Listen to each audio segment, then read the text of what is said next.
Mini Matters, a miniature painting podcast. Welcome back, guys. Episode 15.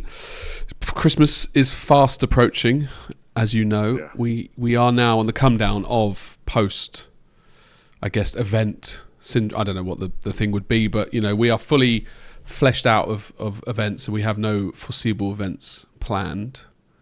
How are you two? Pretty good. Brilliant. Yeah, I wanted to apologize to you and your family and the damage I've caused by showing you Elden Ring.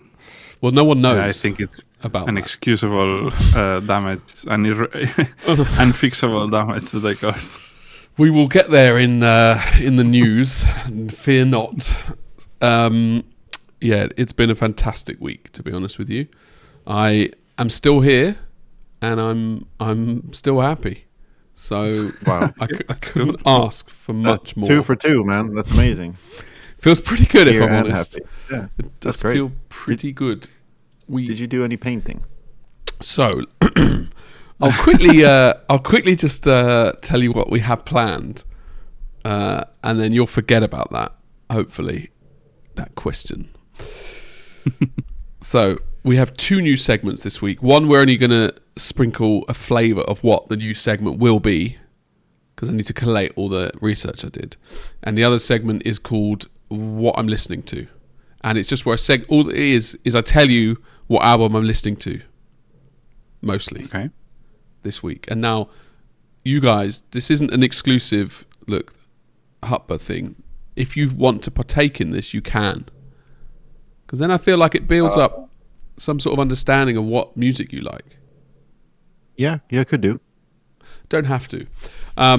We also got Dr. Mr. Lovebrush, obviously. Grot Busters, of course. No, okay.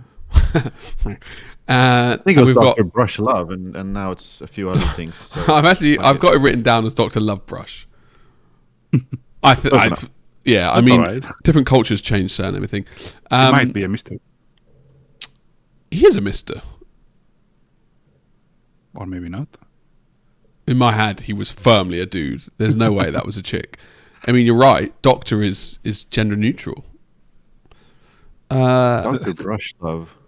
Dr. Brushlove. He's a bloke. It's a fucking middle-aged, well-to-do, sexy man. I mean, well-to-do, definitely. In this specific case, we're the doctors giving people our expert opinions, and we're quite manly. Yes. Yeah, you're not wearing a white coat, and you're not 6'3" with a beard, maybe Italian, but still respectable. Not to say Italians aren't respectable. That's the kind of dude. Do you know, he's like a model from a Chanel advert, right? In my head, he's Indian, but it's probably because I live in London. Yeah, that's fair. But also, would you go to an Indian doctor about paint things? How many Indian painters do we know? I genuinely don't know a single one. You do know one. He's not Indian. He's not even painting. Lionel doesn't count. I mean, he is technically, he's Goan, isn't he? I think he is. Yeah. Probably not born there though, so yeah. True. But he is in. No, all right. He's the only Indian man in the world that paints. Yeah, okay, yeah. And he's not a doctor. So actually, there was an actual doctor, and he happened to be Indian, and he was offering painting advice. I would absolutely go there, 100%. I was imagining Lionel, to be fair, slightly grey hair on the sides, very handsome. He is also incredibly handsome and unbelievably fit. I don't think people realize this because he's usually wearing clothes. Because we always see him naked. People miss out. It's the first thing he does when we arrive at the home. You don't even know. Now naked. I have to say, after watching Chad Powers, I realised how much I miss having showers with dudes. Obviously you've got the pee-pee hole scene, right? And I don't know, I don't believe in exhibitionism and flaunting your stuff and that thing where you just are naked. All of you are naked and you live naked for 5 months in a camp or something. I don't really get that. But there's something quite fun about just being naked with a load of other dudes. To be fair, I've seen you butt-ass naked 3 times, I think. What, at shows? Well, not in the show. Not but specifically at the show, but yeah, guess just so our listeners understand. I guess I'm desperate to rekindle that relationship. Like I'm like, whoops. Yeah, I just saw it in Chad Powers, and I just thought about it the other day when I was, because where I live in this flat, I've got a flat like, I guess it's like 12 meters away from me, another block of flats, and I always walk around naked in my flat, but and then I'm like, but this isn't the same. Do you know what I mean? Like that, I don't really want to give those people who aren't expecting nakedness. It's not the same. Whereas when you're on the shower, you slap a few asses and they go, Jay, what the fuck are you doing? And you're like, yeah, but it's you've been showering for 10 years, so you know it. So don't pretend you didn't expect that and dare say I want it. Anyway, so I was thinking, how do you define our podcast? And I think that You absolutely don't. I'll just throw it out there. Just leave it. Yeah. Well, do you not want to? Do you want to? No, I was thinking we're just three mates talking. First, foremost, with a slight sprinkle of bullshit on paint. That's what I think we are. Yeah. That sounds about right. The painting is an excuse to get together, basically. But, and that's a big but.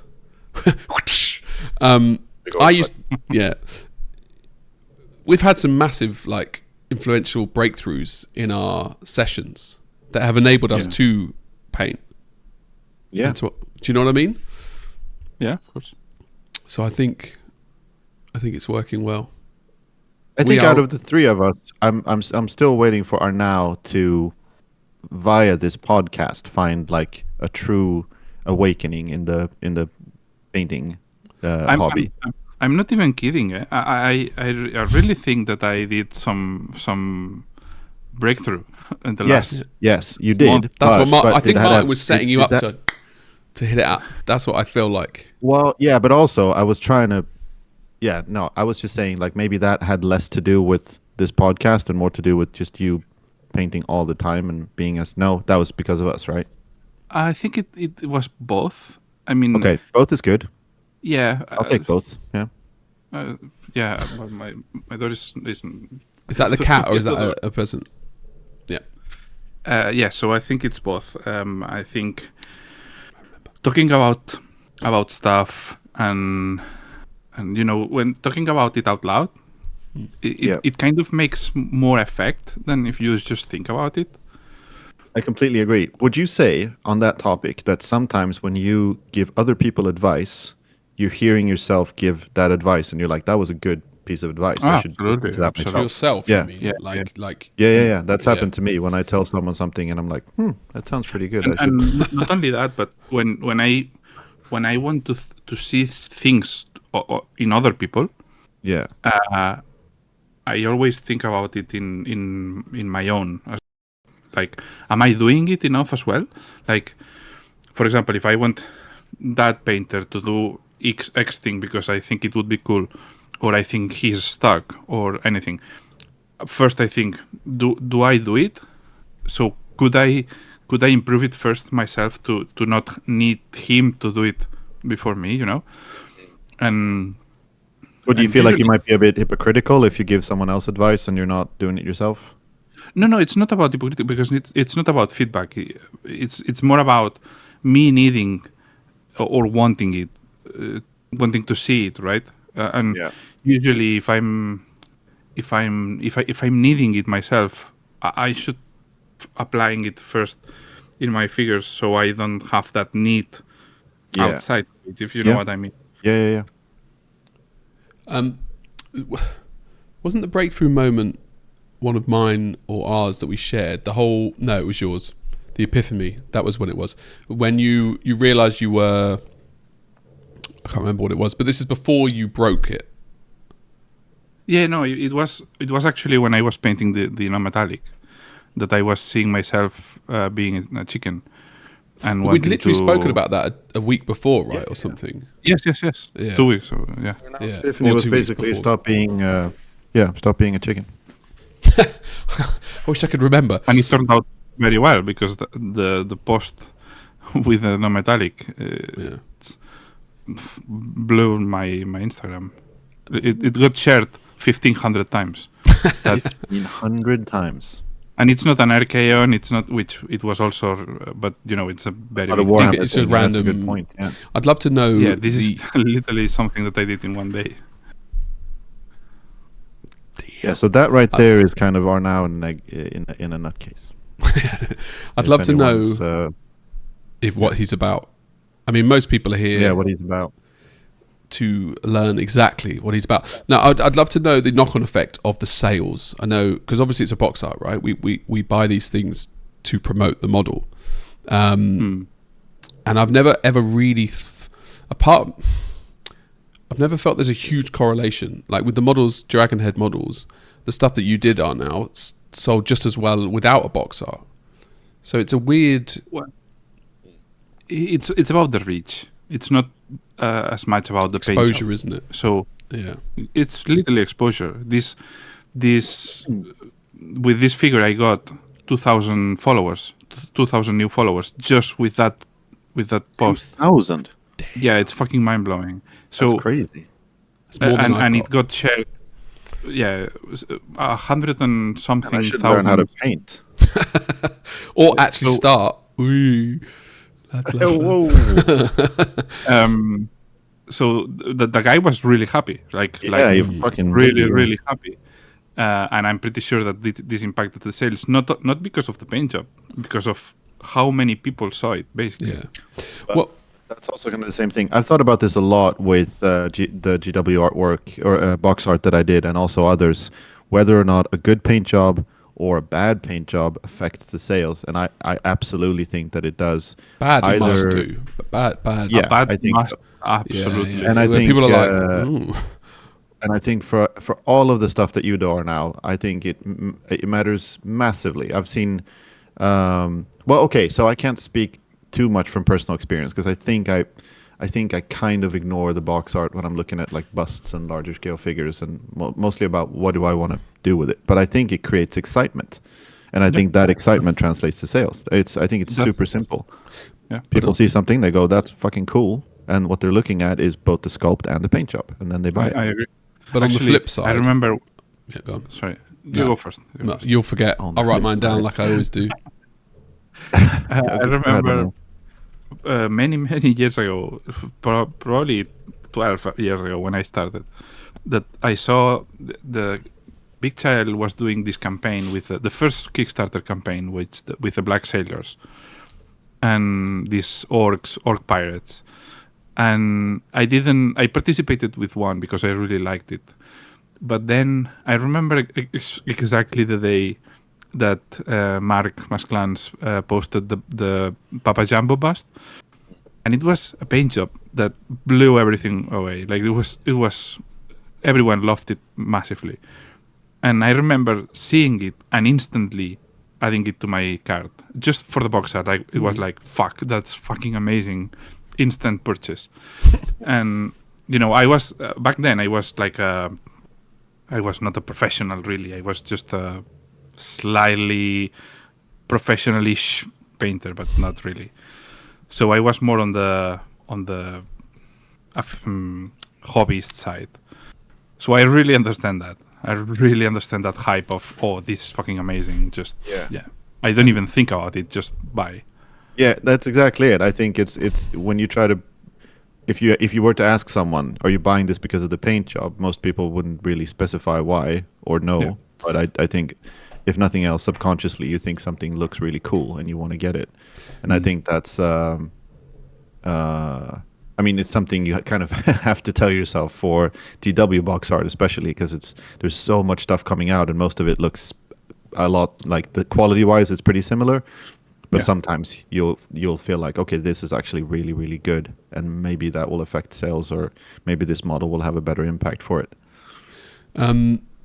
So I've got two things to say now, annoyingly. But the first is, I know that, I hear a lot of people saying it, that the box art is too good and it's put me off buying it, because they're intimidated by the concept of trying to recreate that box art.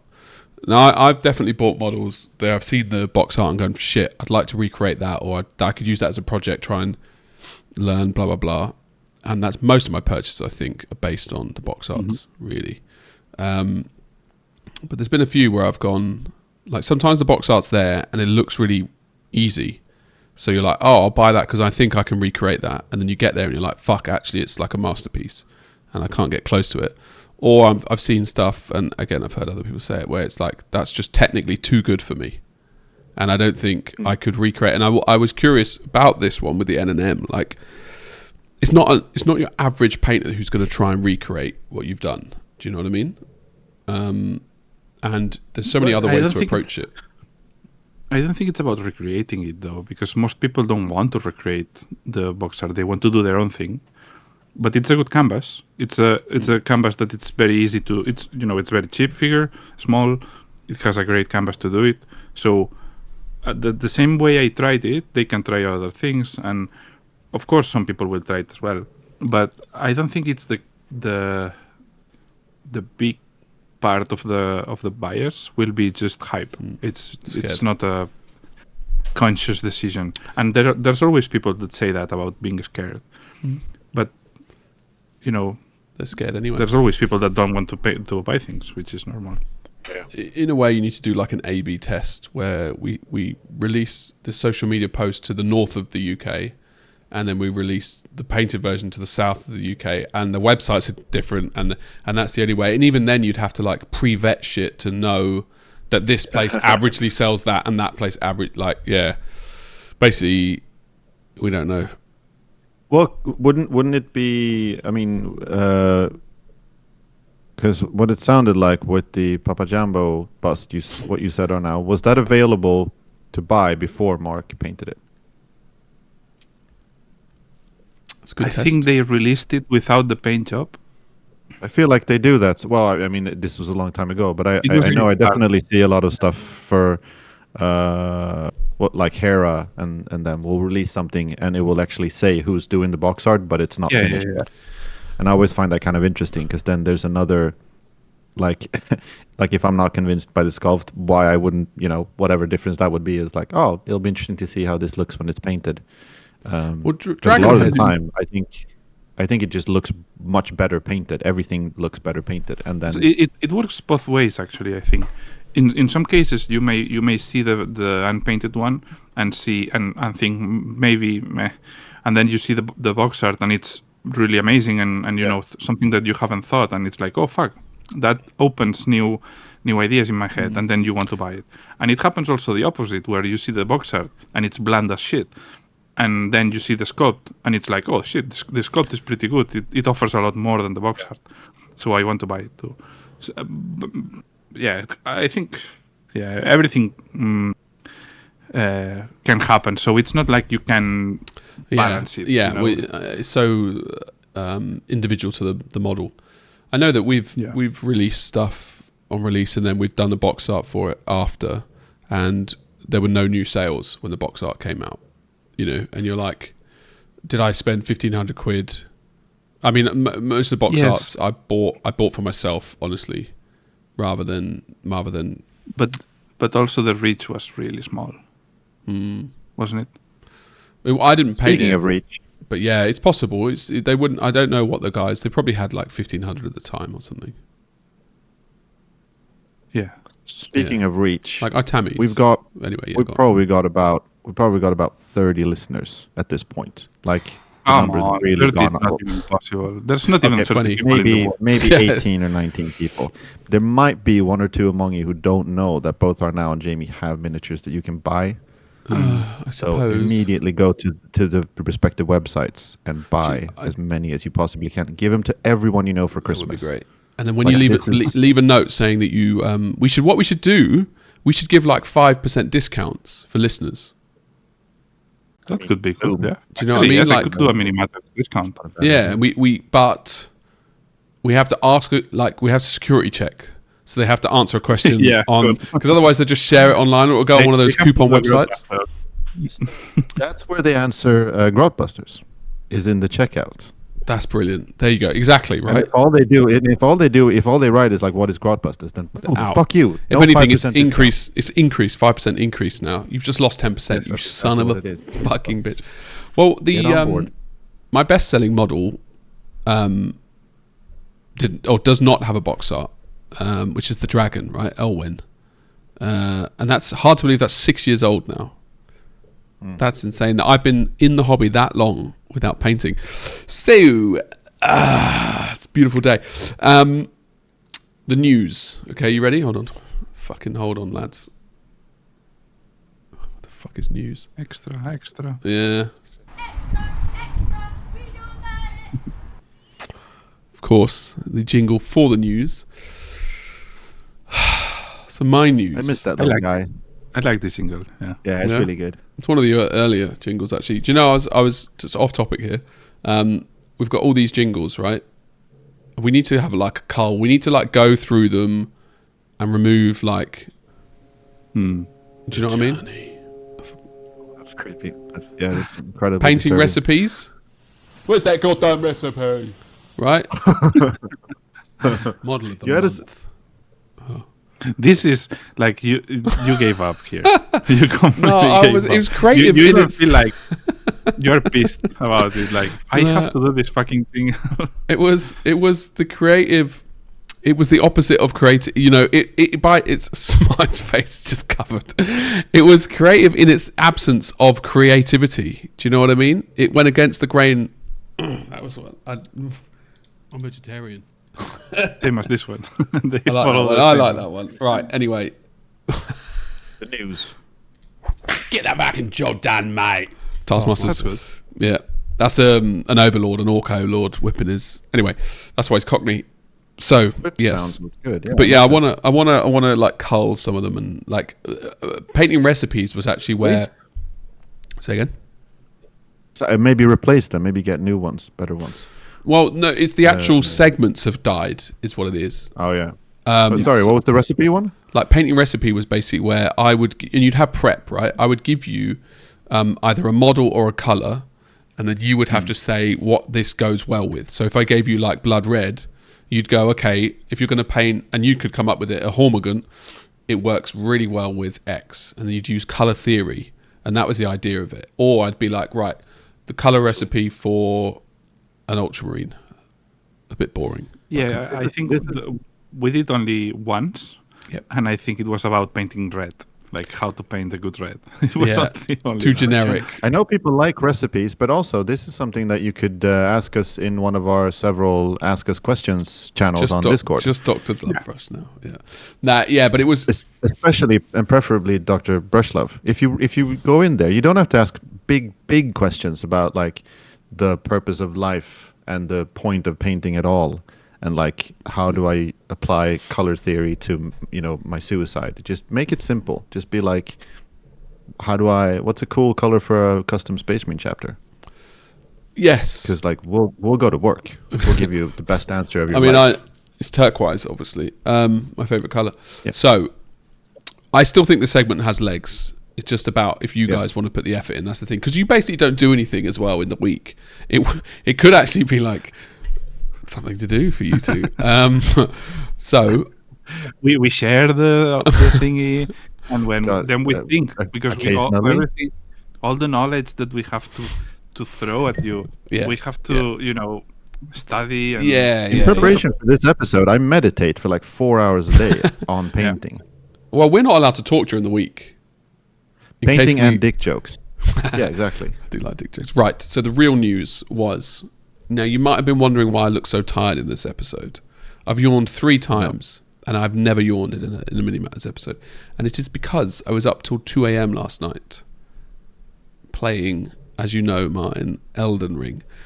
Now, Arnau's been nagging me to play this shit game for a long time. Well, I actually haven't. I just said that it was my favorite game. But he would always... That's the hell of an endorsement. He'd be like, oh, Jamie, are you busy? I've just been playing Elden Ring, like that. And I'd go, Arnau, are you trying to ask me to play? And you'd be like, no. And then he'd go like, oh, if you've got free time, I could tell you about Elden Ring. And I'd be like, no. And then he'd be like, oh, I love Elden Ring so much. I wish I had a friend who played it, right? But he's never asked me, he says.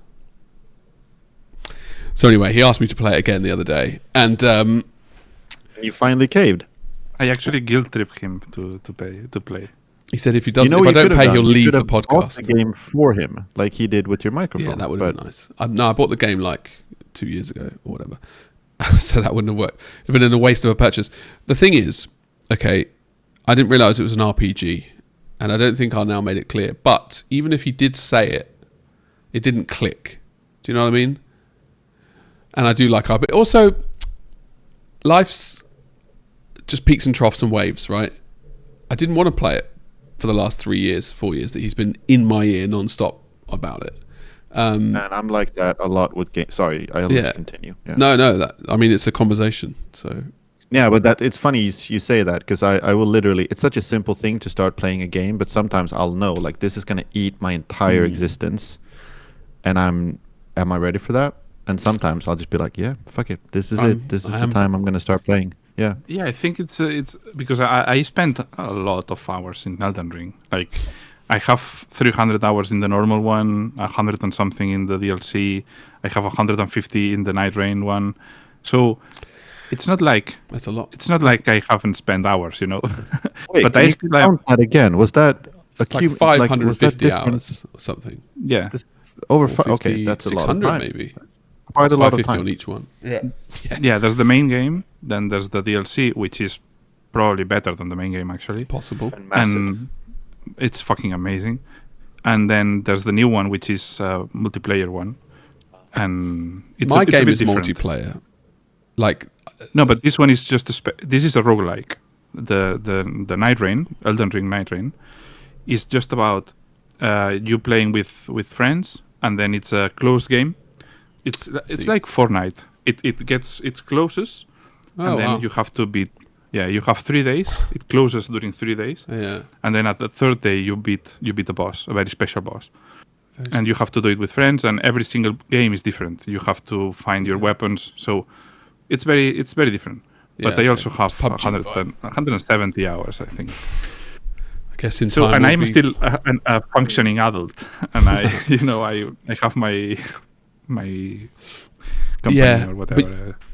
So it's also a mental state when you're ready. Like sometimes I don't want to play games. I want to paint. I want to code. I really go through these moments of just literally wanting to be brain dead, and it's probably once every 5-6 months. I'm like, I don't want to, but then sometimes I really want to code and spend 6 hours coding, and same with painting, right? So yeah, right now I was somehow ready. I was looking for a game to play. I think the fact that I started playing Alien Trilogy from 1996, from my childhood.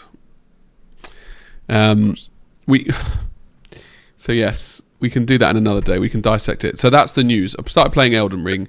I'm level 22. I'm 12 hours in, I think. 10 hours in. I've kind of regret like a baby. Yeah. Outside of the womb. I regret some of my stat. I've put 16 strength into strength, and I'm a mage, and I'm like, I wanted to test out if this sword was worth having, basically, and it fucking wasn't. It was rubbish. Like, having strength is always nice, because you will find a good magic sword that will will require some strength and some intelligence, and it will be fucking amazing. So it's always fine to have. Okay. So I really am in the early. That's really good to hear, because I thought I was basically late game now. Is how I felt. Yeah, no, I'm 180, I think, level. Yeah, and the requirement is. No, I think I'm 200 and something. I'll check. Fucking hell. 200. Shit. So anyway, Martin, this is RPG, which means role-playing game. Thanks. And it is quite good. It's basically... Did you ever play Skyrim? Yeah, I played loads of Skyrim. It's basically a well-polished, bug-free Skyrim. And better story. I didn't... that's the bit I'm hearing, that it's got a really solid story and that people get really invested in. I'm a big sucker for just story generally in games. It's really why I play anything, and the thing that's going to get me hooked is like a good story, something to care about. I just started playing. A friend of mine nagged me, and actually did nag me to start playing Cyberpunk 2077. that is good, to be fair. Yeah, and I know that It's not as good as speaking Elden of Ring. bugs, that it got a really like rough start because When it it had a lot released, of bugs and it wasn't ready. And then it's had years of patches and stuff, and now there's just nothing at all wrong with it, and it looks amazing. And I started playing that, and yeah, I'm like really into it now. Elden rightly Ring so. has a weird thing about the story, because I really love the story and lore of Elden Ring, but the game doesn't give you anything of it. Well, Oh it does. yeah, I heard about It that. does, but in a very specific and very cryptic way. Yeah. So you have to extract it very But, with very Well, yeah. You have to look for it, right? yeah. But he means Yeah. outside of the thing. Like I always talk to No, people. inside Okay, yeah. you can get it inside, but you have to almost dedicate like Yeah. your more soul to looking for the story, and obviously it's Like a you lot did. easier if Yeah, you go I mean, to it's the thing I love. Vati, which is a YouTube channel, and then he Yeah. explains it to you.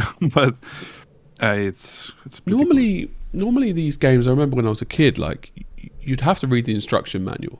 I wonder if the physical game comes with base lore on it. It doesn't. No, Fair enough. everything is Yeah. on the description of the items. Yeah. And conversations. Description of the items, little conversations, Yeah. little phrases that you can find around. It's like a massive puzzle. The ghosts annoy me, build up. I have to say. The ghosts that you interact with. And one Which guy ghosts? was like, just they're sad ghosts. They're sitting down normally, and they're like outside this one of those dungeons underground. And he was like, "Oh, this guy is really bad. He didn't die," and he's crying. Obviously, I'll find it out anyway. I thought that once I destroyed the baddie in the cave, when I come out and talk to him again, he'd be like, "Thanks, mate," and then his soul would be at rest. Now he just stays there. He's just bitter. Like that annoyed me. I wanted some closure on that. And the quests are not like it. The quests are just quests because you think they are. Like Yeah. you talk to a guy, and there's no like quest There's journal no- or there's finish no the quest. Like you Yeah. just go where he says, and then you do what he says, and then you expect something that will happen. In some cases, it happens a lot. Some cases, nothing happens, but you will Yeah. never know. I freed a guy from a bush. He was a bush. He got turned into a bush, and I remember that one. he's a little that rat happened, guy, and he was like, "Oh, I've got nothing to give you except for this mushroom." And then I actually think the thing I disliked the most about Skyrim was the journal and the quest, because I had to finish the quests, and it meant that it became a chore rather than an enjoyment, Yeah. right? Yeah. Whereas this doesn't have that, and so far I'm enjoying it much more than I really am just a bloke on a mythical horse running around doing shit, rather than I'm a slave to the things. And it does make sense that this game is more refined and polished than Skyrim, because Skyrim's like fucking 11 years old now. A bit more than that, actually. Yeah. Yeah. So I'm like, it's Yeah. it's legit. So yes, that is the 12-minute segment on Elden Ring. I will give you a weekly update, no doubt, on my progress. They want that. You also finished Frieren as well. Oh, have we not spoken about that? You said Sorry, fucking you guys David can talk for the about this. cast. I was going to watch the first episode, and then I just didn't have time. Apologies. Shit. Okay, let's do some miniature stuff, then come back to that to give the listeners what they want. Those. Okay, you do Frieren, and then I'll do Chat Powers, which I finished. Oh shit. as well. Chat fucking powers. Oh god, I love that. I've watched it Powers. twice now. It's just so. Anyway, right. It's fine. It's fine. Right. Now, Miniature stuff. the new segment. Okay, this is a segment I'm particularly proud of, and annoyingly is the most work I've ever done on a segment. Okay, Okay. so it's called Faction Feud, and it means nothing. It's just a cool name that rhymes. Now, I don't know what the show was called in America, but in the UK it was called Family Fortunes. Now, the premise of the show is you would have two families and they'd compete against each other, okay? And then you would have the host. And the host would say, we asked 100 people to name us the top beauty products, right? And then you would both have a buzzer I think. There's an episode of that in There's Always Yeah, Sunny. Sunny in Philadelphia. It's amazing. Right. So oh well, I need to explain the game You for eat everyone dragons, Charlie? Sorry? You eat dragons, Charlie? Yeah. It's good. Other people Sea laugh. urchin.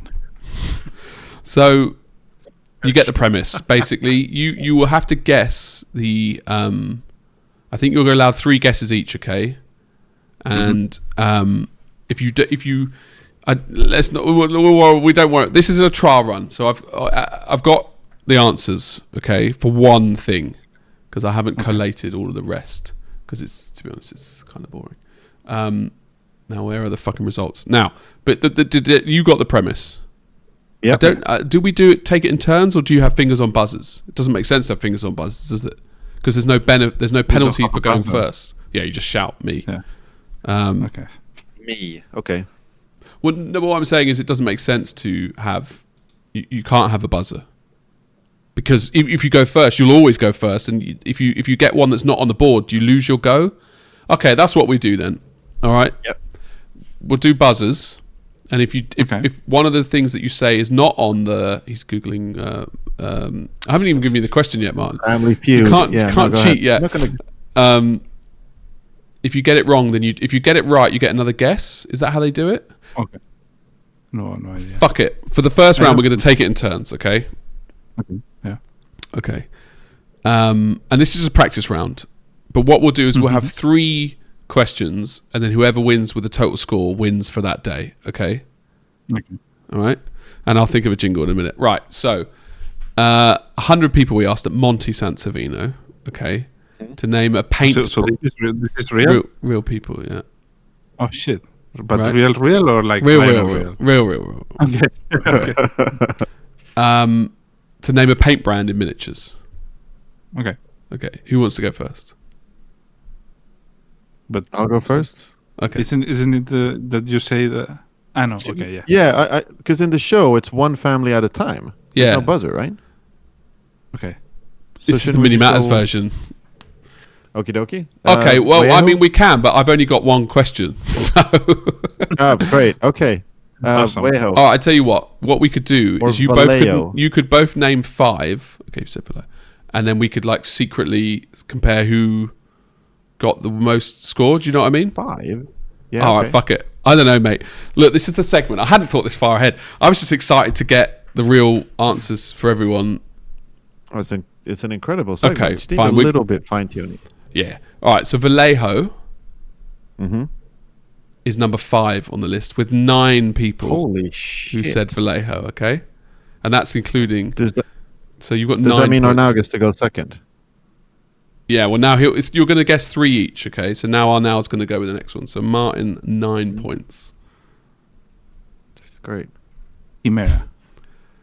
Chimera is Chimera. second with 22. What? With 22.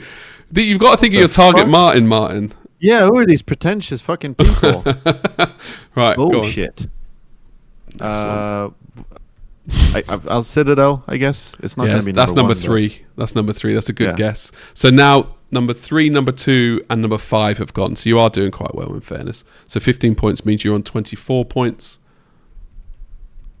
AK. Oof. AK is 4th. With Yeah, so which is the 10 number people. 1 paint brand? So yeah, and then you Oh, I've it's got the a- only way to I've- win. I've got a kind of a guess here. No, I don't actually. So there's 2. Okay, so there's 1 real, and then So 2, I'll- 3, I'll 4, say- 5 have gone. yeah, I'm gonna guess. It's a Hail Mary here, mini color. I don't even No. know what that is. No, they're not on there. Fuck. And then that's a big cross. I thought I'll because get it of, all right. I thought because of their recent like promoting and talking about. If you actually ask people in Monte, then that would it might have come up. It's called the Andy- paints. right, Andy right. Warhol's paints. Okay, fuck it. Cheating. I lost. Arnau's cheating by look at his paint pots. Son No, of I a mean- bitch. There's one that it's pretty obvious, but I don't want it to be the first one because it shouldn't. But like nobody Why uses would- it as much. Yeah. But all the big ones are out. So. Yeah, they're out exactly. So there's one more that I think it's the one you're thinking about. But go ahead. I'd say scale 75. It's number one. That's what I thought. 32 That's number people. one. 32 people. Wow. Make no sense. 32 people. Yep. I don't even know 2 people who would actually use that. And not that there's anything wrong Lionel. with them. Lionel's actually. favorite They're is really scale. good paints. Is that his favorite paints? I probably would have said scale maybe I 2 feel like years they're ago. quite niche. Niche and Scale's expensive. massive. I think Scale's their biggest. The thing they sell the most is their metallic and Is their paints. Yeah, and their paints. I think all their money. Their Well, metallics they are don't- really good. Say again, Anna. They're really good paints. I'm not saying anything else, but like, weird I that that would be I would number have one. expected Chimera in that, or Vallejo. I think I in thought that- Vallejo definitely would be number one. Them in or that, AK. in that, but it was quickfire, right? So put them on the spot. Think of a paint. No, that's good. Arnau nailed that one. So what do you think of the Definitely. new segment? Right, faction feud. That's good. That's cool. Do you take it in turns, or one person gets to guess them all? No, I that was totally- quite fun actually. Yeah. Sorry, you agree that it's good to go in turns? It is. Yeah, I thought it was quite fun because it means you Pressure. can answer depending on what the other one. course. Because I was on the fence between did a lot of people want to talk about mini color like as a thing, or was it scale 75? And I could have won the whole damn thing. You would have won it as well. Well, I Arnau was in could have disbelief. said. You could have also had a. Oh, you said AK.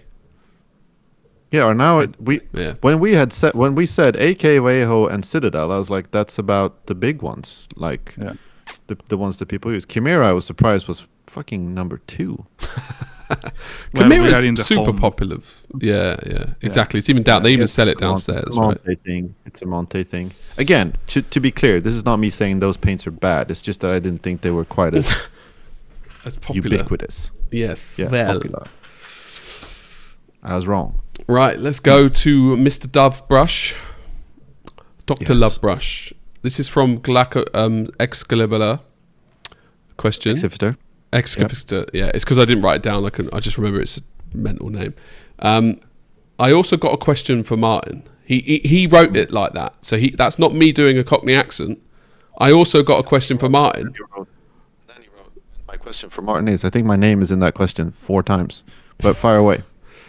Martin is Hello. my question for Martin is, as somebody who primarily paints in the heavy metal style, can you touch upon why GW is so heavily influenced by the heavy metal painting style?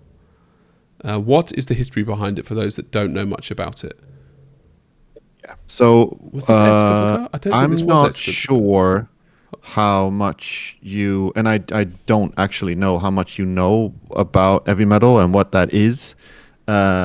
So essentially, the heavy metal team is the name for Games Workshop in-house box art painters. They're called the heavy metal team. And as far as anyone can find out, that name has been around since about 88, 87 maybe, 86 maybe. And it started as a little thing in White Dwarf where they would collect like their sort of painted works and conversions from around the studio. So it's a pretty long thing. And then eventually that label attached itself to their own in-house painters. And then that was really kind of formalized by more than anyone else, Mike McVeigh. And then throughout the 90s, again, it was turned into this really kind of self-propagating like style and technique and just a workflow, I guess. So a bunch of people that painted all of Games Workshop's box arts, and looking kind of like the same. So that's why Games Workshop. That's their relationship with it. That should be. I mean, They if you didn't literally know are that's heavy metal. yeah. Heavy metal and Games Workshop is kind of the same thing. So anything that Games Workshop does to do with painting, they like to brand as heavy metal.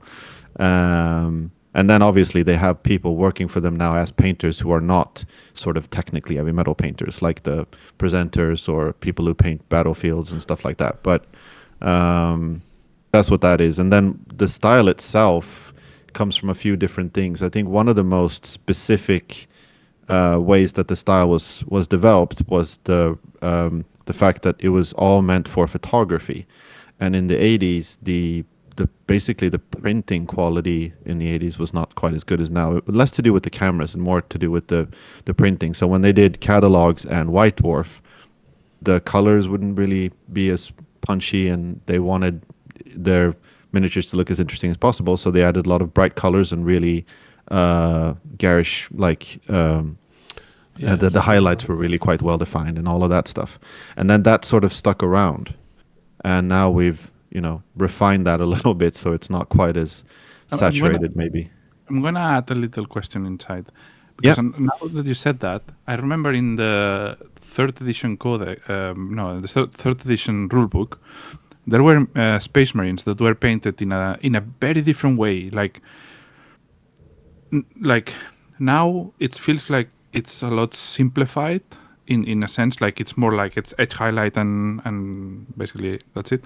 But in the I remember some Space Marines, maybe an Imperial Feast and probably maybe even a Blood Angel, that had very big transition of color, like from orange to yellow and very a gradient. I know which one you mean with the Imperial Fist, especially. Yeah, it was very, impressive. Not simple. Yeah. So probably that they optimized it because I guess that obviously took a lot more time to do than edge highlight. So did that, or this is something that you know about, like how they consciously did that, or no? I don't know specifically. I don't want to really try to speculate too much about why things like that might have been preferred or not. I do know that in the late 90s they started basically hiring painters in the heavy metal team, like specifically as army painters. So there were people there that were sort of brought in to do bigger collections, and there wasn't really a huge difference between like, here's what you do and here's what you do and here's how. They did have for a long time army painters as their own team. They've had that now for years, where those people are expected to paint much faster, and they're amazing. They do like massive collections, but in this sort of early version of it, it was just more like, you guys need to find out a way to do things quicker. And I think all of that kind of blended together, maybe would be my guess. And so that a lot of those methods might have been simplified a bit, so that if you had one of those Space Marines, and maybe someone like Mike McVeigh or someone else might have thought, this is a fun way to do Imperial Fists, let's try this. That was like a thing that you could do before, and then all of a sudden it was much more like you have a shorter deadline, or you need to always be painting bigger collections of stuff. I guess if you have a complex blend like that, there's a lot more things that can go different with different people painting it. So I guess there's a lot more chances of doing different nuances of color if you do that. Consistency is really one of the big things for the heavy metal team, to try and make sure that everything looks consistent. I think it's maybe something that's been a bit like bastardized a little. There's a bit of a confusion around that term, like what is consistent, because I don't think that consistent needs to be exactly the same across every miniature. I still think that like characters can look a bit different and better. Of course. And you don't have to paint a tank exactly the same way as a regular trooper. But same colors. Exactly. You still want it to feel like one collection. That's really the important thing. So I think definitely now. I mean, I know for a fact a range will be developed with every unit in mind, with every color variant within like that army. All of that stuff will be developed as one cohesive collection that can be painted then by anyone, really, so that you have all your paint recipes and all your color schemes and everything ready before anyone starts working on it, so that people kind of know what to do. But so for anyone who wasn't quite aware of the connection between Heavy Metal and Games Workshop, there it is. And that's really, so it's not so much an influence, it's like it's basically what's the word? The same thing. Thanks, guys. I was doing my Grot Busters. You're doing your Grot Busters. Yeah. I had rough ideas, but I hadn't finalised them. So if you wondered what I was doing, It was full concentration mode. If you ever want to see what I look like when I'm really in there. Okay. Next question from BO. I think it's Bo. Oh, Bo. Bo. Yeah, it's just Bo. Yeah. Bo. I haven't listened to episode 11 yet, so you can tell this question was old and we missed it. If so, yeah, it might have been covered. But in episode 10, Arnau mentioned that we shouldn't paint with a too strong painting light. Mm-hmm. That could be a short. Would he mind expanding on that? I've had the impression that basically mine is better, or more is better, and that strong light is important to, one, see the figure well, and B, make sure the values and colours are correct. That's a good question, because it's light. When you see something, you see colors. What you're seeing is the light rebounding on that surface, right? The more light you have, the more you will see that color getting back to you. If you paint with too much light, what you will see is that desired contrast a lot sooner than it should, because there's a lot more light coming your way. So when you take this figure out of the lights, you will see that it's a lot darker. But on the lights, it looks well, because there's so much light that a lot of light is rebounding to you. So what you want is to have a nice light that it's enough for you to see well, but not enough to make such a big difference between an inside and outside, if you know what I mean. Because then you want the figure to be looked at outside the lights. This is how figures should be looked at.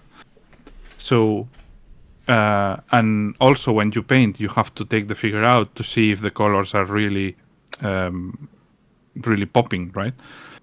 And you will not see that under the lights. Under the lights, it's just for you to not end up blind. But when you have enough light to see, that's enough. You don't need more. More light doesn't mean you will see better at all. Actually, it probably will fuck your eyes up pretty quickly. Because then you have to, if you have a lot of light inside your painting desk and then outside you don't have much, every time you look at outside, your eyes do, and then you end up with a lot of stress in your eyes, and it's better to have a consistent light. I know often that light that's like this, the halo, I always thought looked fucking amazing. I've never used one, but I don't know if it's good because you don't get directional light then. I haven't used it, but I don't think I like it. Mostly because I'm not sure, and this is speculation, I'm not sure if you will see the LEDs in the sides. If you do, that's sort of bad. Yeah, because true. You don't want the lights to be. Yeah, you almost need it like at your eyes, you know. The first, and then a curve just here. But then, yeah. I mean, to be honest, I have no problems with just a fucking lamp that you pull down. And I mean, these lamps are the best. You can do omnidirectional. Absolutely. They cost £10, and they are literally the best. But you have to put bulbs in them. How many have you got? 2 or 3? 3. Yeah. And are they daylight bulbs? They are 5,000, 5,000 Kelvin, and I think they are 600 lumens each. Okay. God damn. Also, which is not much. You can look how bright they look like that's what I used in the to do, background. actually. Yeah, that's just Arnau's. Nah, that's those super powerful bright lights he's got on. Look at it. That one bulb is even lighting behind it. Shit. Yeah. Incredible. Actually, outside London is lit by this. It's not. It's quite funny that you're talking about. You know, it's good not to have too bright lights, and right next to you right now is like the surface of the sun. Literally, it's white. Well, the sun is out already, so there's literally no sun outside. Yeah, you mean the sun's gone down, right? Yeah. It's yes, because it's 3 p.m. I'm gonna die if I keep up this Elden 3 Ring. p.m. It's 3 p.m. with you. Yeah, you're gonna. So this is. You're right. You've never looked this tired ever in any of our episodes. The trouble is, as soon as we hang up this call, I'm going to be playing Elden Ring again. So it's like, I hear that. I just love the fact that I can just. I don't use the map yet. I just literally just run around, and You haven't found any map yet? even if I did find one. It's pretty crucial to have the maps. I'll get maybe 50 hours and then I'll start using maps. I just love running. That's all I do. I just run.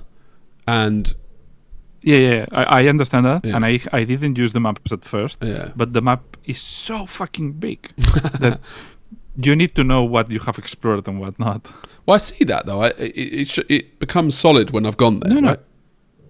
Yeah, but what you're seeing, the screen you're seeing is not the full map at all. That's like 1/5 of the map. No, get out of here. That can't be real. How big? I'm going to Google how big the map is. It's like without considering the DLC, which is already double. Jesus Christ. Yeah, boy. You can never get bored of running on a horse. And the horse isn't even real. Well, you kind of is. But anyway, right. Now, this is the weird segment where we're going to answer as if we're Albert, all right? Because we didn't get the questions in time for when he was on the thing, so we're pretending we're Albert. Okay, so this is a question for Albert, answered by us. Okay. Have you always been a one-project best effort painter, or did you fall into that category as you developed as a painter? Albert, thoughts? I saw that question. I don't even know what that means. Arnau should be able What to do you answer think, that. Arnau? You've probably known him the longest. Has he always been this this way of painting nonstop? Who has known for him like longer? 8 months? Arnau. When did you meet him? In the pandemic, Yeah. when he moved to London. Yeah. So you then, Jamie, you've known him longer. I've known him online for 2 years before the pandemic, but I didn't know he painted then. We were just chatting about old hammer and artwork. Literally had no idea he painted. So the question, But Arnau talks to was him more about about. Basically, do you think Albert is this one he does 2 models a year maybe, and he's always been like that, or did he used to paint prolifically and then molded into this? And I believe he's always been a meticulous, perfect painter. Basically, he's just got an innate ability to be able to paint, attention to detail that he had as a young age. That's how it's because he and I say this in the best possible way, because I think we are fucked up, and he's not in this sense. He has not moved on from the big project era, which was when I started painting, and there was this forum Spanish team. Everyone did projects to the very best of their abilities, spending as many months as possible or as necessary. It was a really everyone loved it so much that they wanted to produce the best of the best, and every project was so unique and so special, and everyone, there was this special care about the projects. And obviously the painting level was not as high as now, because they produced a lot less, but the overall feeling of each piece was the feeling that you have with what he produces now, which are deeply cared and individual iconic pieces, because they are really cared for. And this got lost with time when we started understanding the more like the pictorial side of painting miniatures. We started focusing more on the painting side and not so much on the modelist side. So what we want to do, or what we explored in the last few years, was more about brushstroke, about painting core values, instead of the modelist side, which is absolutely forgotten in my opinion. And it's a pity, because that's a big part of our hobby. the basing, the storytelling, the care for details. We paint miniatures, so we have to be detailed, right? The size matters in this case. The small size matters. Don't you think that's indicative of where you two, or where these... Albert's heavy metal painter, basically. Or not heavy metal, Golden Demon, right? And if you don't do that, you basically don't win. Yes, but so it's like... this comes from many years ago. And I guess Golden Demon is a consequence of this, but not the other way around. Exactly. Because back then the projects were not only Warhammer at all. Actually, there were Enigma models and Scale and Andrea miniatures and all these models. And I remember seeing all these projects month after month of people asking, "How is it going? How is it going?" And and updates and whips, and so a whole project was maybe a year's worth of work or many months of work. And this principle is what Albert has still, and he has not lost that. And it's amazing he has not lost that. Don't you think that's which answers the question, right? I think I agree. But Albert will no doubt message us when he listens to this and have an opinion on it. But don't you think it's a conscious decision. He wants to stay that way because he wants to produce these pieces. I've always found that there's something about his it's never a lack of excitement or enthusiasm. It's the opposite, of course. It's got tons of enthusiasm, but there's something about not seeing a new thing or having a new idea every 30 minutes, like a lot of us. He's just you don't have to be a massive scatterbrain in the hobby to struggle to keep that kind of focus for months and months on end. But it never ceases to amaze me how you can just see all this cool stuff and not have not break away other ideas. Well, the thing is, not just he has the ideas. Thing that you're doing. He'll talk to me about all these ideas he's got, but then he's like, "Fuck those ideas. I'm sticking with this." And he interestingly doesn't talk to me about the ideas when he's in the project, which is probably a self-preservation thing, right? For sure. No, I'm not saying he doesn't have the ideas. I get but that. how does it not break him away, basically? Yeah, how does that not influence him or distract him at all? I think that's really incredible because it's to me it's almost like quite depressing to think that I could. Oh, sorry. Right. Yeah. Now I was going to say it's a bit depressing to think that I could only do one piece a year. But there's nothing wrong with it. It's just that it sounds like a very low number. I'll just do one miniature this year. I mean, it's. I wouldn't want to do that. Yeah. But if it's what you like, exactly, then it's fucking amazing. Well, exactly. I mean, at the end of the day, it's what makes you happy. Yeah. Well, it's like your thing that you do. I don't know if you do it anymore now, but you collate all your models on one picture, right? And you're like, this is what I produced. I'm very excited to do this, yes. Yeah. And it's like, Albert will always say, right? fucking hell, it's amazing. I wish I could paint as fast as you. But on the flip side, Albert, correct us when we're wrong, but the flip side, Albert's also really, really proud of that piece that he produces, right? Because it's an interesting level of it. You've both gone, Arnau and Albert, you both have gone to the extremes of the opposite ends of the spectrum. Yeah, it's funny. like you're producing more than most people.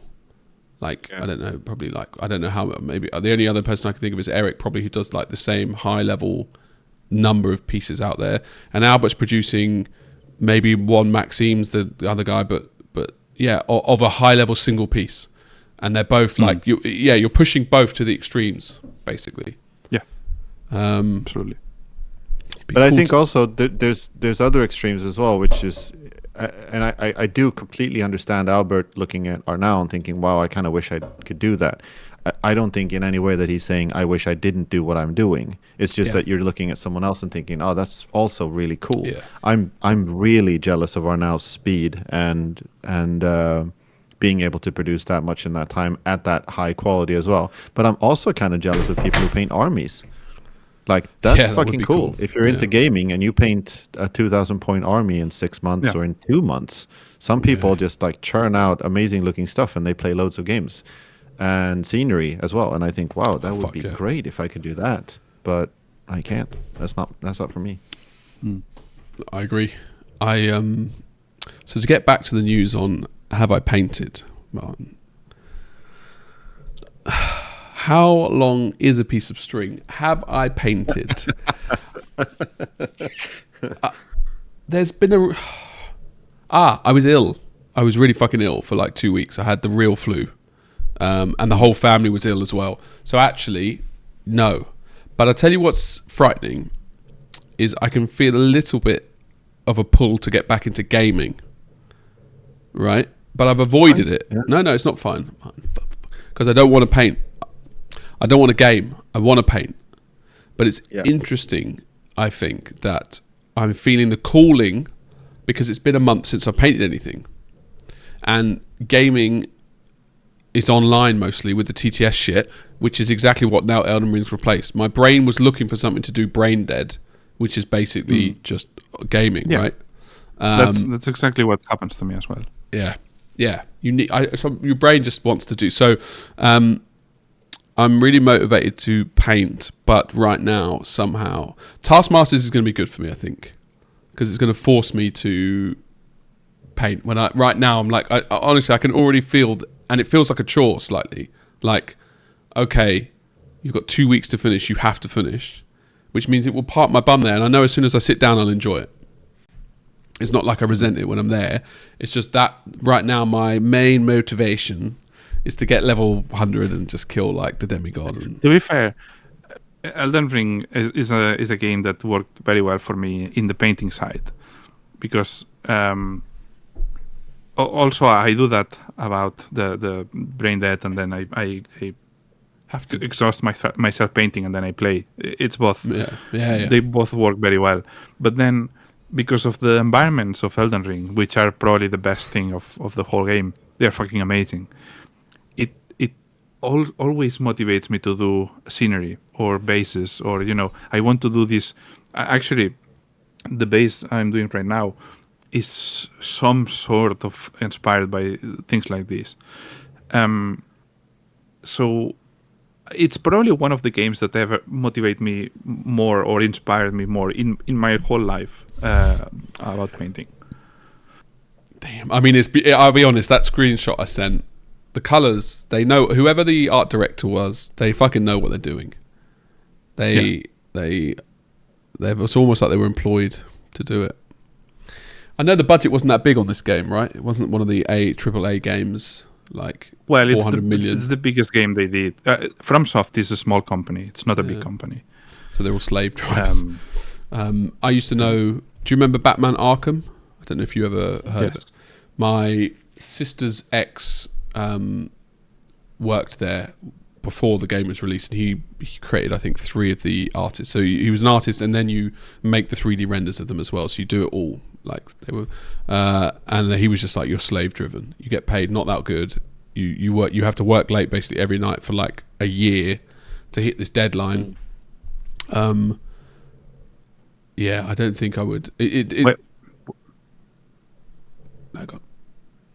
When you play and see these cool scenarios, try to do this exercise, which I did many times, which is imagine a base, a round base, and put it in place. For example, if you see a cool tree, or if you see, for example, in the ruins that you are now, imagine that as a circle, moving it around like that, and put a figure there, in your head. And you'll see how many fucking cool bases you can find from that. It's infinite, literally infinite. I mean, basing. Oh fuck, basing's the thing that I want to do most. We've said this. This is the only thing I've probably ever committed to in our relationship that we talked to about painting before. You've seen it. You've said it many times. Yeah. They're just so amazing. Anyway, I don't want to go down there. It makes me frustrated and excited. It's good. It's both, but it's trepidation as well. So that's the first one. Brilliant. Thanks, Albert, for answering that. The only thing I would ask is how did his journey lead him towards his style of painting? And I guess that he can also ask towards all of you guys. Okay, so Albert style of painting was because he would consume White Dwarves and Golden Demon things when he was young, so it's like 10, 11, 12. And like Jacob Nielsen and Jess Goodwin sculpts, I guess. These painters influenced him where he basically thought, that's fucking amazing, I'm going to recreate that high level. And that's where Albert's... And then obviously, the forums that you spoke about and friends and his own style. And it's like his Slayer sword that he won in the UK 2006 is extremely muted, and that was the style then, basically. So I don't think I have a style in painting. I know what I like roughly, but I couldn't say where I've been influenced by. You guys? Heavy metal. Yeah. If anything, it's more of a crutch right now. So it's just very, very heavy metal. But I'm trying to look for other influences. But Golden Demon Entries was huge when I was starting as well. It wasn't just heavy metal. I think that's very detrimental to... Yeah, I agree that. I actually think so. It's not great to just look at heavy metal as like the answer to all your questions and problems. It's and for me, it was... They put out these booklets of Golden Demon Entries, I think, at least 4 years in a row. Yeah. And I would just basically eat those. Yeah, there was a old Golden Demon poster from like 1994, and then you just had the White Dwarves, and then those booklets were amazing. I honestly, why they stopped is beyond me. Doing like a full spread of Golden Demon Entries. Well, I guess, I mean, they have the website now and everything, but like every Golden Demon between 99 and 2003, like that was more of my painting school than anything else, more than heavy metal as well. And they used to do these great heavy metal showcase pages in the old codexes, which was funny because it was like every other picture of miniatures in the book that was also heavy metal, but the showcase page was a bit special, and it would have models painted by heavy metal painters, but also curated by the heavy metal team. So it was Golden Demon entries, and it was just like random stuff that John Blanche did, and all of that was also really influential in showing kind of... I remember thinking specifically like, oh, this is what the heavy metal painters do when they're not just doing the box art. This is like their own personal take. They could push it. That was really big for me. Kind of. But sort of a short answer. What about you, Arnau? I think mine is a mix classical of art. Not that much. I mean, I like classical art in some ways. Roberto Ferri I love as well. But I think I have this duality of I like comic books and anime a lot, and then I love this other type, which is they are dramatically different. And I think I may have an in between both, because when I do realistic stuff, I don't do.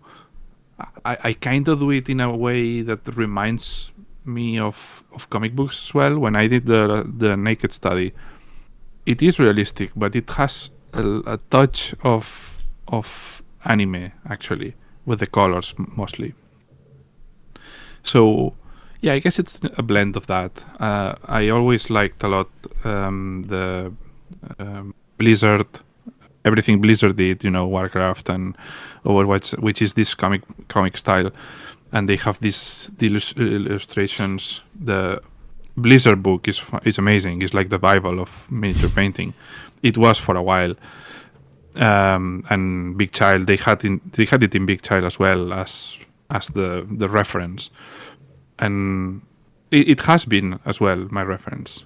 But I guess because I like things from a lot of places, I pick different stuff, and I guess that makes a blend of what I do. It's fascinating. If you paint enough, I guess you just naturally get your own style, don't you? It's literally it's a consequence. The style is a consequence. Yeah, I agree. Yes, it's definitely not something that you can try to do as well. I think there's a danger to that, to just saying like I want to have my own style or I want to develop it. That doesn't really work. God, that's a big message. It's a work code message there for all of you. Right, so hold on. Hold on. Fucking. I think I am. Therefore I am. That is, of course, What the fuck? the new jingle. The new Wow. jingle Holy shit. for Thought of the Day. Mm. Now you get it. Now you get it. I think, therefore, I am, therefore I am.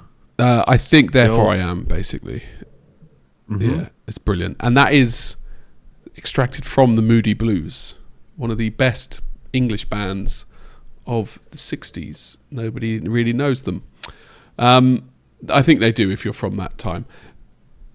Oh, yeah, okay. 1, 2, or 3. You get to pick. I've added 2 new Thoughts of the Days. 3. 3. Fucking hell. This one's a bit deep, boys. All right, you ready? Yep.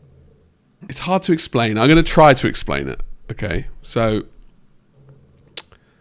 when I see a large number of photos of myself through the years, okay, so like basically the start of Tina's relationship, because she wouldn't put photos above that. So the last 15 years, I'm not sure if I'm real. Like if like they I question like what my life is. It's so hard to explain. Like it's It is almost very hard to explain because I That's don't really get hard it. to explain. it's like I just like, love how the build up to that and the punchline was just not at all what I was expecting. Like you're looking at old photos, I was like, okay, and something about how you're aging, and like, nope, it's it's literal like, existentialism. yeah, That's cool. it's like I forgot that any of that existed. You know, I kind of it's like I exist now, and I'm me, Yeah. and this is my timeline of my life, and I'm everything that came before. But when I see them together, I'm like, fuck, I've actually known this woman for this long, and I do like her. No, then like we've been on this huge journey where here we were as 2 people, and we went roller skating, and we made loads of love, and we drank, and blah blah blah, and now we're like all the way here, and it's just so different. We're like 2 dependable people now, but we're not like a couple. We're like a married couple with kids. But all of that stuff that came before, I don't really remember. But I do remember it when I see the photos. But until I saw those photos, I was like, shit. Like, the fuck? It's like, I'm only me now. But obviously Yeah, everything is here it that- Is it that you can't quite put yourself in the emotional state of where you were then? Is that it? You can remember things happening, but you can't remember what they were like. No, it's I can do anything. I can reminisce and go back and think how nice that time was, and how much I love her, and how much I loved her in a different way back then. Hold on, my kid's knocking on my door. I have to pretend to not be here. Okay, I'm going to pause it for a second. I mean, I never said Thought of the Day had to be hobby related. I don't think it ever has been. And it has now. Yeah, it's so yeah, I can take myself back there and reminisce and think how amazing that time was, and how much all the feelings and everything, and like basically the whole relationship, except for a 2-year period, is positive memories. We had some tough times, and they I think all they did really is just solidify that we're never going to break up, kind of thing. Never say never, obviously. Touch wood. I never say those things. That was I was saying that anyway.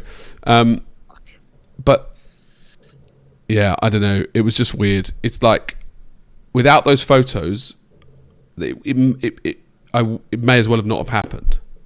But obviously, it's not true because it's shaped who you are. But it's like it was a weird thing to look and be like, "Fuck, did that happen? And was I that like? Was that who I was then? You know?" Yeah. And it's funny to think that that person doesn't exist anymore because you are a completely different, like That's the thing. molecules and shit. It's Well, yeah, different that is completely. true. That's also it's kind of hilarious. That being is dead. Like marriage is weird in that regard as well, because you're together forever until we die, unless you're religious. But yeah. But you change so much. You know? We got married, Tina and I got married, we got engaged after 2 years, married after 3, I think. And I just think 3 years and to get married to someone, you really have to fucking love that person to be like, And I made a good decision. Like, she is an amazing lady. She has her faults, don't get me wrong. When she's not eating, she's a cunt. I'll put that out there on record. Anyway, this wasn't about podcast. It wasn't meant to be about my wife. The main point here was, like, are we really real? Like, someone could have easily implanted those memories in my brain, taken photos with AI. I've seen it happens in anime all the time. In science fiction movies sometimes. Yeah. In anime. Total Recall. Not that much. For example. Not anime. No, but it's science fiction. Right, there you go. You got the deep one. The other ones are really good. So, Grotbusters. Hold on. I know. I think. No, I don't. And that is, of course, the jingle for Grotbusters. Now, we have had a overwhelming response from the community this week. I was just looking at the questions and my notes for what the bright fucking. That's what I was doing. That's why it lit up. I'm trying to get back to my notes from last week on Grotbusters. Smart. I mean, I can read it to you. Hold on, let me find it. Yeah, it's a good thing too because I have no fucking idea. Boy, did we do the have it your way? Okay, so I will have to go to Discord. It's a good thing I wrote them down. I'm gonna have to guess them myself though. I don't know where I wrote them. Did I do it? Oh, it's here. I've got them. I should have paused. Right, last week's N. Okay, the gap between his head and shoulders is broken. N. I think I know. I think. And Arnau is winning by one, right? Absolutely, yeah. I absolutely don't know, but I could guess. Yeah, obviously I'm guessing as well. No, but I think, yeah, okay. But it sounded like the you gap had a good between his head and shoulders is broken. I would say necrons. I think it's necrons. It's necrons. Neck gone. Necron. Yeah. Yeah. Good. Well done, boys. Now, did Paul get that right? Hold on, because Paul did. Where the fuck is Paul? Did I read his email and then just disregard it? I really like that you email him, by the way, Paul. It's Mark. Shit. Fuck you, Paul. You should have emailed in. I'm pretty sure I had answers from Paul. Anyway. What about Arnau's brother? Yeah, he got 2 points. Yeah. Mark did, because he gave the reason why it's Necron. Oh, that's really good. Wow. He literally just wrote because neck. He said he's not super confident, which is unusual for him. Right. Number 2, V. She spent 20 minutes on that sunbed and came out looking no different. Votan. Yeah, I thought it was Votan, but I don't know the reason why. Well, Votan. No tan? Yep. Is that it, right? No tan. He went on the sunbed but came out with Votan. No tan. Okay. No tan. Very good, Martin. Very good. That's 2 points. You're neck and neck now, boys. A.M. Also, Mark wrote vampire. Hold on. I mean, he got 2 points for the first one, so actually he's not doing that bad. Right. And Jim got Necron, and he just didn't get the other two, he said. So fair play. A.M. He's out there again, mowing the same bit of grass for the third time this week. So I think it's Astra Militarum, but that's because I can't think of anything else in 40k that's AM. It could be Adeptus Mechanicum as well. I'll let you to commit on that. Yeah. I mean, to be fair, I thought about both. I cannot find a reason. I mean, mowing the same grass, Adeptus Mechanicum. I'm gonna go with Astra Militarum anyway. I think AstroTurf is fake grass. AstroTurf is fake grass. So Astra Militarum. No, I have no idea. I'll say one and you say the other. So yeah. Then... So Arnau standing by Adeptus Mechanicum. It is Astra Militarum. Yay! Yeah. Why? Because Astra is grass, right? Oh, I was kind of right then, wasn't I? Yeah. And Militarum, he's militant about it, so he's doing it 3 times a day, regimented. Oh, okay. Yeah. So that's been more confident in my reply then. Yeah, and then you would have got 2 points. Instead, now you have flipped the score. You are now 1 ahead of... your brother said he cheated. He basically said Adeptus Mechanicus or Astros Magitarum. So, can't really give you points there, mate. The last one is haunting me, he says. I think I'm running out, so fuck it. Anyway, but time is running out. It's an email. He sent it an hour ago. Okay, fair, because I did the thing. Right, this week. I enjoyed those last weeks, by the way. That's good. Hold on, let me look up how many letters this has. If it's one word. Or two. Okay, so this is W. Okay? The gap... Oh, that's last week's. Saw this tall, skinny bloke. Down again. I'll send these in the group now. Okay, Saw a cheers. tall, skinny bloke at the bus stop. Barely made a sound as he walked past. Okay. I'm happy with that. I'm very proud of that one. W. Hold on, let me double check. For fuck's sake. That was W. Yeah. Okay. Yeah. Hold on. I mean, this is great listening, isn't it? Okay. WH. Okay. Dog was sprinting around the park like he was at war. Okay. Could say battle either. Would work. WH. I know I need to do a space there for my... I think I know what that is. Are we sticking at 40k? Yeah, more or less. I see. Okay. I think I know what that is. And then H. The kid finger blasted her to hell. Okay. Okay. A kid. A kid. Wow, he's a teenager.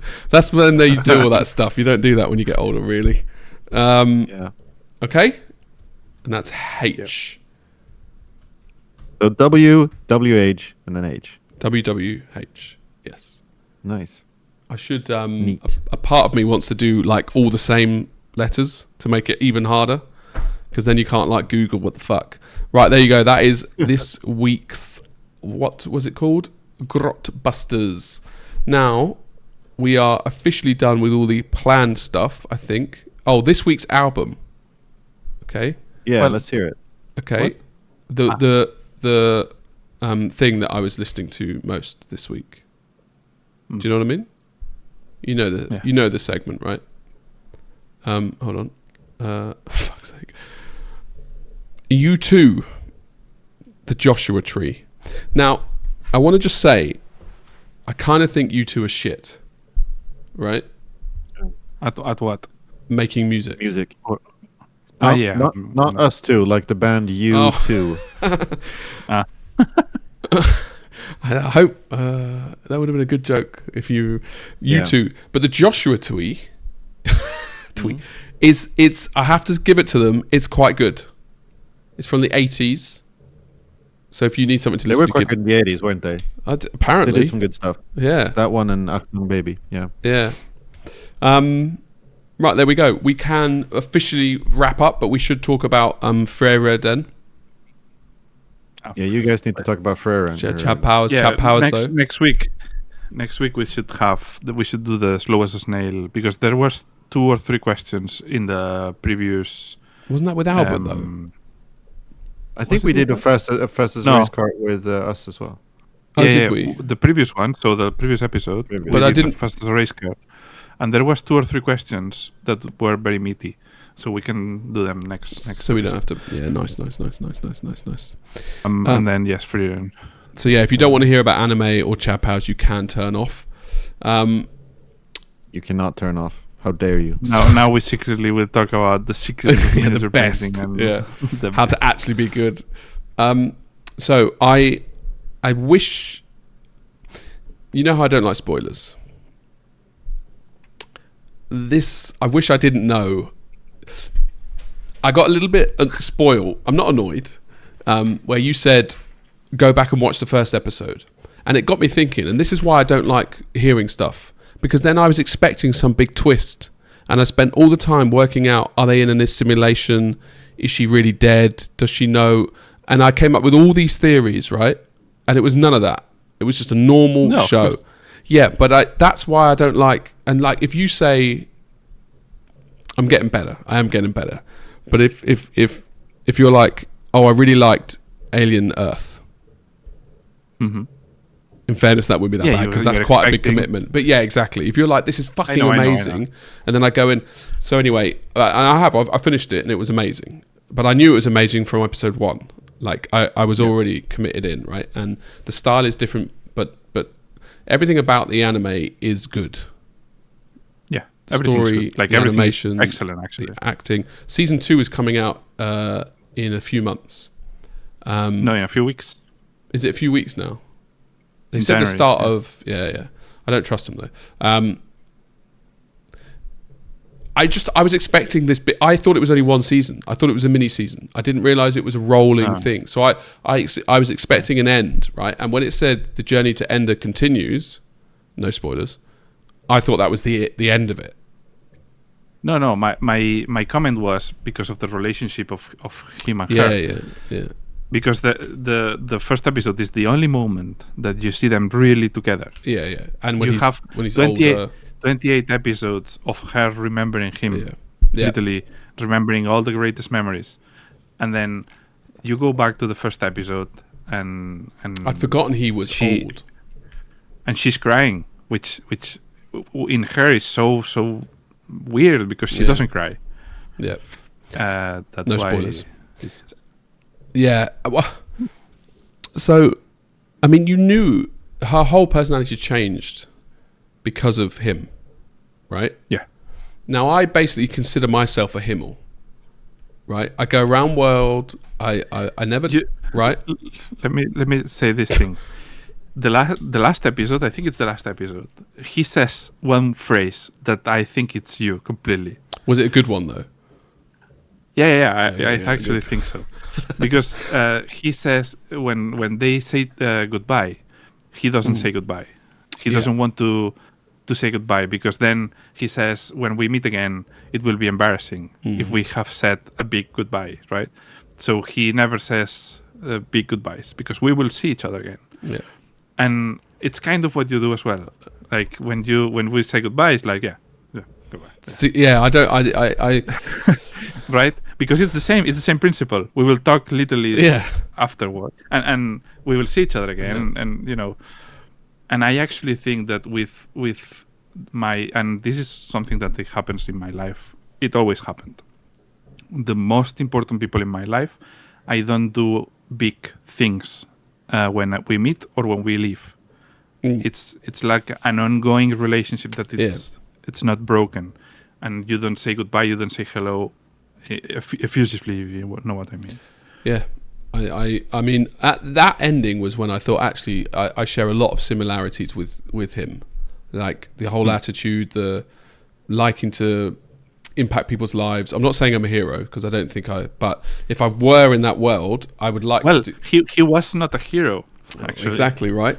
He just you do like to try and impact people's lives if you can positively. At least that's how my general feeling is. Like I don't want to. I mean, obviously, I piss people off, and some people hate my guts. Right? It's divisive. I don't think anyone hated him in the real world because he was saving them. But I definitely thought. And then when he did the whole goodbye thing, I was like, do you know what? I agree with basically everything he's saying here. And but the one thing that did resonate me with a bit was she was a bit of a cunt to not come and see him more. And obviously, that's what her whole journey is, right? Because and that's why she cried and blah blah blah, and I understood it, but it hurt me that she didn't come back. He said, I thought I was going to die before I saw you again, right? And he was really looking forward to going on a road trip with her again, right? Well, I mean, he is clearly in love with her, like madly in love with her. He even puts the ring on her finger. Yeah. And that's how I read it. She's realizing that she is in love with him as well. A bit too late. In very late, which is the sad point, that she's realizing that she is in love with someone who died many years ago. But she doesn't even realize that she's in love yet. Yeah. You know, because she doesn't even know what love is. So she's like 1,500 years old. It's a bit sad that she only just. But then this is the Elven way. It seems they're estranged from each other anyway. Yeah. because they are not used to having relationships with anyone. Yeah. And something that I think it's very cool is the whole journey is her going to heaven to meet him. Wait, actually, Martin, you want to watch this, don't you? I did. I mean, this is I forgot this you were is going not to a watch spoiler. it. Yeah, This is these aren't literally spoilers. It happens in the first plot of episode. Yeah. Yeah. Yeah, Fair but we're enough. also giving him thoughts that he needs to develop himself. That's fine. It's fine. I think I'm generally not as big a anime fan as you guys, so I'll give it a watch. This It's isn't not really a- anime, My though. expectations aren't huge. It's not a show that has plot twists or that has, it's very, very soft, and the pace is always the same. So it's not about spoilers, really. It's about the emotions, about the relationships, and how she grows and how cool she is, actually.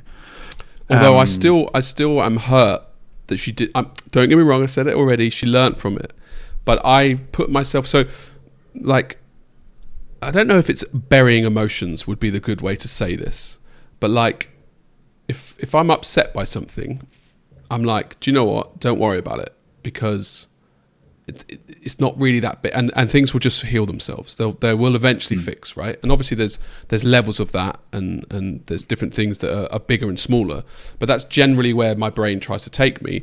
And I was just put myself, and instantly when I realized it, when I watched back the first episode after the thing, I was like, for 50 fucking years I would have been harboring this resentment that she hasn't come back, because I love road trips, right? I love them. And they spent 10 years together. So anyway, but he didn't harbor animosity. But he knew, because he knew Who she was, that she was yeah. like that.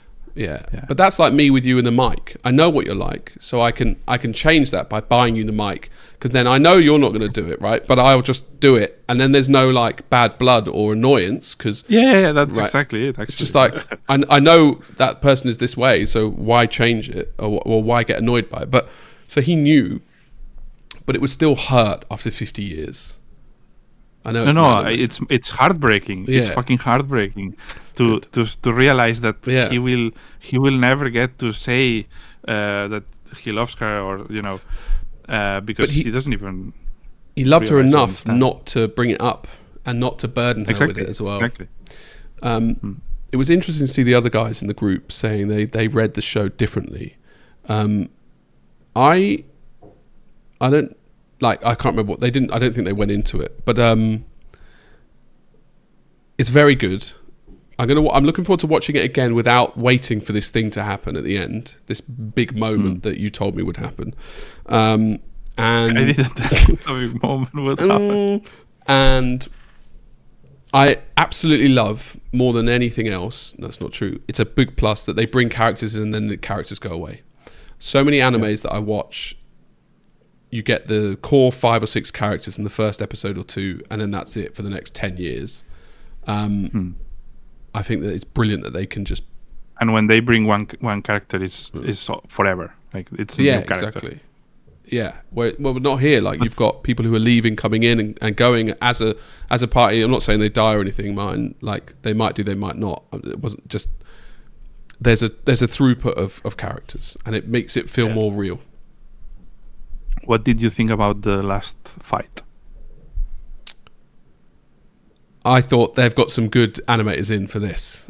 Oh, fucking amazing! Like, I don't think I've seen a fight like that. And it was so... like, I was like, fuck me, this is fucking I don't know how mind-blowing. they did that. I really don't know how they did it. And it was using things I've not seen before in fights in anime, like different animation style, technique, or... Yeah. It also makes me think like they could take this in a lot of places. I don't want them to go into an all-out anime battle thing. I like very much where it is, but it does feel like it's building up to something where... What I really like is that she's so overly powerful. Like, she is the she most could kill powerful almost everyone being in the world. Yeah.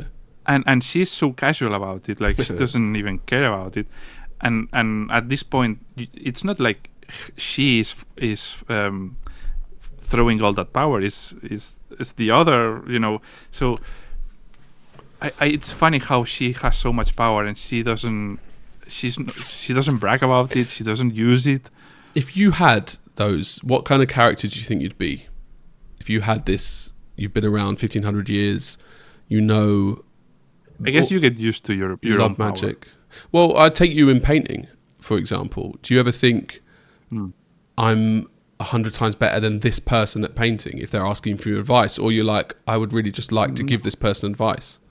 I kind of, yeah, of course. That's how I think she is, right? She's like, it doesn't define her that she has these powers. She is. It does make me laugh that she sleeps in though. Like, for fuck's sake. I think that she as a character is, I always discuss this with my sister-in-law and the niece. I never thought I wanted to meet a fictional character, in except real life. with Frieren. Yeah. I really wish to, because she's so weird in so many ways, and I don't know. It's cool. Except that she might dick you over by not meeting you for 50 years when all you want to do is meet her for 50 years. But again, she's learning and she's on an arc, so it's fine. So Martin, it's decent. You will enjoy it, and I'm stopping now, not because I want to, because we have to. Okay. Yeah, we will. Now we can talk outside Arnau of the podcast. Yeah, you guys can talk. We can also come back to it when I've seen a few episodes. Yeah. Yeah. Chad Powers. Very short, very short. 6 episodes or something, right? It's 8. like it's Short and sweet. 6 episodes. Yep. It leaves you like the way a show very should. start of everything. It's like, don't leave me here. Fucking keep going. It's like our podcasts. Do you remember that time we did? Exactly. We cut an episode in 2. We literally just stopped halfway through. We recorded it once, but we only uploaded half, and people were annoyed by that because we were in a juicy topic and then we just stopped it. And when we followed it, we didn't follow the juicy topic, which was the worst. Oh God. Yeah, that's what people was mad. We did it in real life. Chad Powers, I liked every single part of it, and I think the story is good, and I like the gay dude, and I like that he hasn't said he's gay, but he's gay because he said things that admit that he's gay. But I really like the fact, it might be a weird thing to comment on it, but him being gay isn't the thing. He is who he is, and he is gay, rather than an outlandish gay person. I mean, we are already used to gay people existing, right? So why make anything about it? Exactly. I also think that it's just a lack of him having a relationship with anyone that tells you anything about his sexuality. I mean, for all we know, he is not gay, but no. Yeah. He said Chad was like, as when he was not Chad, he's like, go and fucking, like, I don't know, I don't remember what he says, but like basically suck him off to get some information. He's like, no, dude, I don't like bears. He did say that. So we know he's gay, but I think, and it's a weird thing for me to bring up now for some random reason, but it's because I think what we spoke about Monty, I'm annoyed that it's a big deal that someone is this thing, right? Rather than that's who they are and they're just living their life, and then the circumstances, it will come up that person. Do you know what I mean? He's not in the show because he's gay at all. He is gay, and he makes me laugh quite a lot. A lot of I thought there were a few well written characters in this show. I kind of agree with Arnau that it ends really abruptly. I feel like sad. A lot of shows these days. Yeah, and it's I feel like shows these days a lot of the time are written in a way where there's just not an ending at all. Like our first season will have no wrap up, no conclusion of any kind. I believe the studio didn't want to commit to it, so this is basically a pilot. And then it feels like half season. Yeah, it feels like a half season. They didn't want to put in enough budget to take it. I think the full season's going to have like 12 episodes or something. And they so just wanted is half season. Well, I think season 2 might have 12. I see. Like, I think that they just literally didn't. The actor's not popular. They didn't want to put blah blah blah. He's becoming more popular now. It seems he is quite popular. But before this, now he's in 2 films now, I think. He has been popular for a while. Yeah, but he's starring in at least a few really big movies. But that's a different thing altogether. Is the whole like A-list in Hollywood is just not really a thing anymore. Like Glenn Powell's the kind of guy who should be a first build like box office draw, but just isn't because like no one is. His film was he's rubbish. To be fair, which one was that? Running Man. Like, did you see Running Man? Yeah, that doesn't. I'll show you spoilers. If you're like me, Yeah. No, I've heard mixed reviews. Is the one you said you watched in German, right? Yeah, I need to watch it in English. Yeah, really you to watched it judge in German. I remember. Yeah. He starred also in that movie with some sort of murder mystery kind of. the blonde girl. Sydney Sweeney. Sydney Sweeney, yeah. Yeah. Comedy. It's It's good. to become a millionaire, he's killing his family members, right? No. Then here's another one. This There's one another film. This one is a romance. I see. The one you're thinking about, what is that called? Sunburn. Maybe it's not out yet. It was an advert when I saw this film. Afterburn. Oh fuck, I don't remember. He's just sorry. I should know this. This is the one with Barry Keoghan. Yeah, I mean, I think I haven't seen a comedy that good in a long time. Is what I thought, and I think it's much more English humor in that it's awkward. The situations are just awkward, right? But they're in themselves are outrageously outrageous. And also what I love is because he's slightly retarded, people can't be like, dude, you're lying. They're like, I'm too polite to just be like, dude, what the fuck are you talking about? Yeah. And then they just accept it after like 4 weeks. They're like, all right, he's fucking weird. But it's funny that he chose to do a retarded as a character instead of doing a normal person. Just came out. I think maybe it's easier for him to.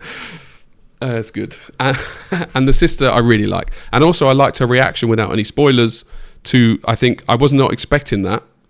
I was expecting something else, much more like Hollywood vibe kind of, do you know what, okay. Yeah.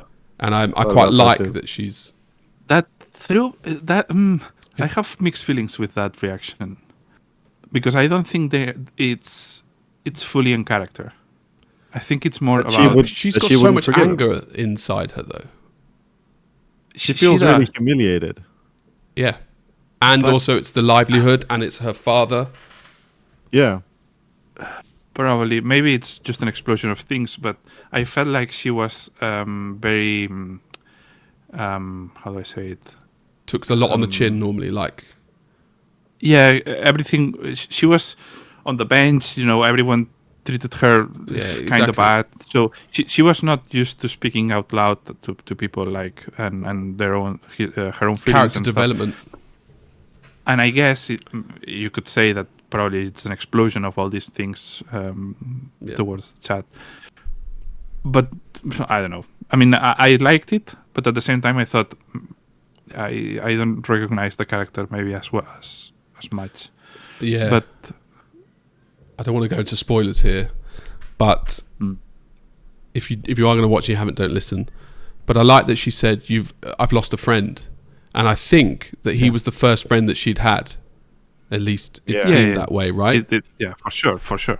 And that, I think, was her... I think maybe she'll come around, but that was why her betrayal, she's like... That was the thing that she was pissed off, and then at the end she was like... I felt like that was the big thing. I think so too. I think she basically feels that the Russ, so the real guy, almost like killed Chad Powers. Yeah. But I agree 1,000,000%. But I think it's so disproportionate, the reaction, and she even says, spoiler alert, so please don't hear if you. She even says that I hoped you killed yourself. Yeah. And it's like, Jesus fuck, much? Like this is a lot. And she is almost her eyes are almost popping up from rage when she's if anything, I like that it's disproportionate, because it is disproportionate. Like it is too much. She's too but it's because it comes from emotion. And her dad just had a heart attack and he died. Yeah, exactly. She hasn't really had any time to think about it. She just finds this out, and then he shows up and she's like, you're dead to me. Yeah. And then all of that comes out. It'd be like me losing my... But it'll be interesting to see. It'll be interesting to see how that develops in the future seasons. I think she's going to come around. Yeah, for sure. I mean, and they'll obviously make love and have babies. Right? Of course. Yeah, it's great. So that was literally 20 minutes on anime and Chad Powers. Yeah, you're welcome. Yeah. If you haven't seen those things, why are you still here? That's what you got to question yourself, because that was boring as fuck if you don't like those shows. That is the our maybe they segment. want to watch those shows. Well, we gave them a little bit too much information, I think. With Denise, I understood something that works very well. She likes spoilers in a way that when she's not interested in a show, and she thinks that she's not gonna. If I say some spoilers that are interesting, she will say, "Oh, that's quite interesting. Let's watch it." And then because she forgets about the spoilers, and then, but she would not watch it if Otherwise, I didn't spoil those No. parts. I mean, that is fair, and I think I've had that in the past before I had this hyper sensitivity to spoilers. What did we do next? Did we do N already? We did, right? That's the old Grotbusters. What's the new ones? Yeah, you've done with W, WH, and H. Okay. Where did I've not written them down. What did I... Huh. Okay, well, we don't need to record this. See you later, guys. We do indeed have a way to communicate with us outside, and you can ask questions on that platform to the artists weekly and loads of other stuff. And that is, of course, called Discord.